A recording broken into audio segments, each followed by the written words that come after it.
Hello everyone, welcome back to my YouTube channel. आज हम पढ़ेंगे पी ग्लाइकोप्रोटीन के बारे में और एक्टिव ट्रांसपोर्ट के बारे में। ये चीज़ें आप एमफार्म सेकेंड सेमेस्टर में कंप्यूटर एडेड ड्रग डेवलपमेंट में पढ़ोगे। तो ये पार्ट जो है ना वो computational modelling of drug disposition में है। तो चलिए हम डिस्कस करते हैं कि ये पी ग्लाइकोप्रोटीन और एक्टिव ट्रांसपोर्ट का क्या रिलेशन है। तो फ्रेंड्स, अब हम समझते हैं कि एक्टिव ट्रांसपोर्ट क्या होता है। एक्टिव ट्रांसपोर्ट हमारे बॉडी में होने वाली एक मूवमेंट है, एक ट्रांसपोर्ट है आयंस और मॉलिक्यूल्स की। मैं आपको बता दूं, हमारे जो लिविंग ऑर्गेनिज्म में सेल मेम्ब्रेन जो प्रेजेंट होता है उसके अक्रॉस आयंस मॉलिक्यूल्स होती हैं। तो अगर आयंस और मॉलिक्यूल्स जो है वो लोअर कॉन्सेंट्रेशन से हायर कॉन्सेंट्रेशन की ओर जाती है तो हमें एनर्जी की रिक्वायरमेंट होती है और वो एनर्जी होती है एटीपी। अब मैं आपको बता दूं कि अगर मैं एक जनरल एग्जांपल ले लूं, अगर आप मान के चलो आप एक ड्रग ले रहे हो, उस ड्रग को अब जितना इम्पोर्टेंट है इनटेक करना उतना ही इम्पोर्टेंट है उसका आपके बॉडी से निकलना।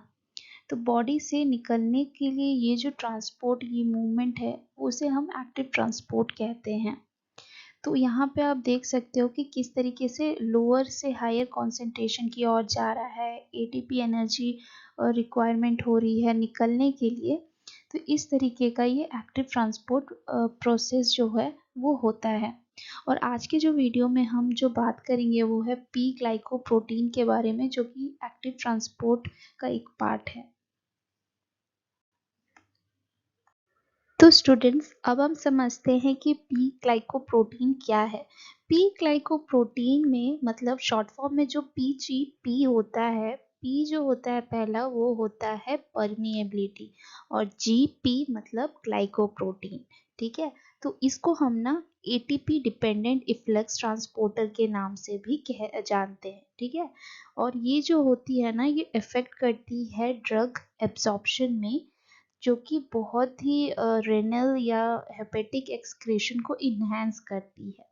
इसके कुछ एग्जांपल्स जैसे कि आप केमोथेरेपी वगैरह में भी देख सकते हो। जैसे यहाँ पे पहला एग्जांपल जो है वो लिमिट कर देती है intestinal absorption of anti cancer drug paclitaxel and restricts the CNS penetration of HIV protease inhibitors। तो स्टूडेंट्स, आपको पता होगा कि ड्रग रेजिस्टेंस कब होता है, जब हम किसी ड्रग को बार बार लेते हैं और वो हमारे बॉडी में उस ड्रग का असर होना कम हो जाता है या ना के बराबर होता है। तो केमोथेरेपी एचआईवी वाले ट्रीटमेंट्स में आपको पता ही है कि कितने सारे ड्रग दिए जाते हैं। इसीलिए यहाँ पे देखिए लास्ट पॉइंट क्या लिखा हुआ है कि responsible for multi drug resistance cancer chemotherapy. तो यहाँ पे मैं बस इतना बताना चाह रही हूँ कि यहाँ पे जो पीजीपी है ना उसमें एक एबिलिटी होती है साइटोटॉक्सिक ड्रग के अगेंस्ट रेजिस्टेंस क्रिएट करने की। पीजीपी जो है ना वो मेन साइट्स ऑफ ऑकरेंस उसके हम जान लेते हैं। वो मेन साइट्स हैं ब्रेन, किडनी, लिवर, इंटेस्टाइन और प्लेसेंटा। यहाँ पे मैंने बात की है multi drug resistance cancer chemotherapy के बारे में। इसका मतलब ये होता है कि सेल के अंदर जो रेजिस्टेंस क्रिएट हो जाती है जब हम मल्टी ड्रग यूज करते हैं या मल्टीपल ड्रग यूज करते हैं इन केस ऑफ केमोथेरेपी या एचआईवी।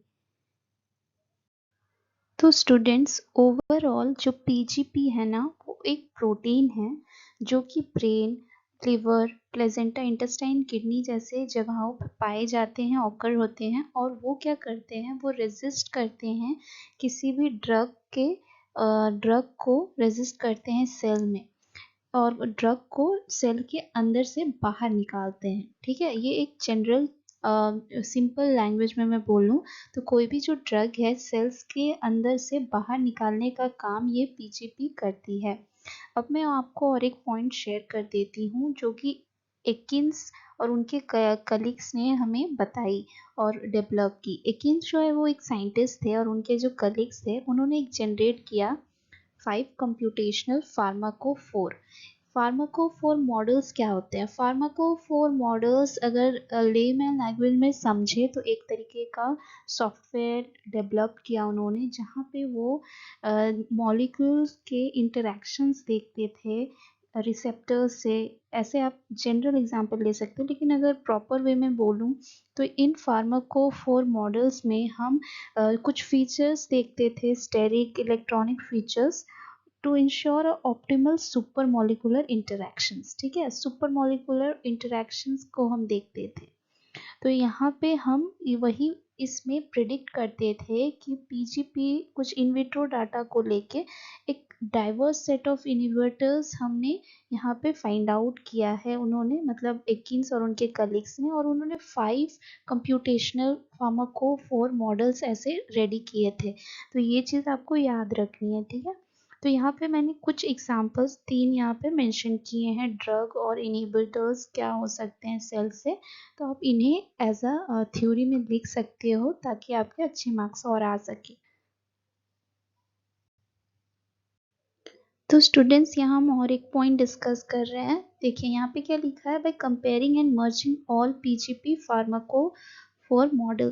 तो पीजीपी मैं जैसे कि मैंने लास्ट पॉइंट में डिस्कस किया कि पीजीपी फार्माको मॉडल जो 21 जो साइंटिस्ट थे उन्होंने 5 फार्माकोफोर मॉडल डेवलप किए पीजीपी के लिए। तो उसमें हम देखते थे hydrophobes, hydrogen bond acceptors, ring aromatic features और एज देयर ज्योमेट्रिक अरेंजमेंट। तो यहाँ पे हमें वो चीज़ें पता चल जाती थी, उनका इंटरेक्शन फिर हम अच्छे से पता कर पाते थे। तो ये फार्माकोफोर मॉडल की इम्पोर्टेंस है, ठीक है।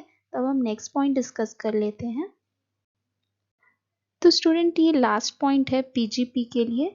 तो यहाँ पे देखिए ये फार्माकोफोर मॉडल से identified transport requirements not only to help screen compounds with potential efflux related bioavailability problems. आप समझने की कोशिश करिए, जब हम इंटरेक्शन जान पाएंगे पीजीपी जो परमेबिलिटी ग्लाइकोप्रोटीन है और ड्रग्स के इंटरेक्शन जान पाएंगे एक सॉफ्टवेयर के हेल्प से, यानी फार्माकोफोर मॉडल्स के हेल्प से, तो हम स्क्रीनिंग कर सकते हैं कंपाउंड्स के कि उस एक पर्टिकुलर डिजीज के लिए ये जो भी हम बना रहे हैं, हमारा ड्रग बना रहे हैं, वो प्रॉपर है, उनका इंटरेक्शन सही नहीं है या नहीं है, वो हाइड्रोफोब्स या जो जो ज्योमेट्रिक जो वहाँ पे देख के या इंटरेक्ट करके देख सकते हैं। तो इससे हमें लाभ मतलब प्रॉफिट ये हो रहा है कि हम सब कुछ सॉफ्टवेयर बेस्ड में अभी कर रहे हैं और प्रिडिक्ट कर ले रहे हैं कि आखिर ये ड्रग ठीक से इफ्लक्स करेगी या नहीं, और उसके बायोबिलिटी प्रॉब्लम्स को हम सॉल्व कर पाते हैं। इसी कारण हमें नोवल पीजीपी इनहिबिटर्स भी मिल जाते हैं विच व्हेन को administered with target drugs would optimize their pharmacokinetic profile by increasing bioavailability.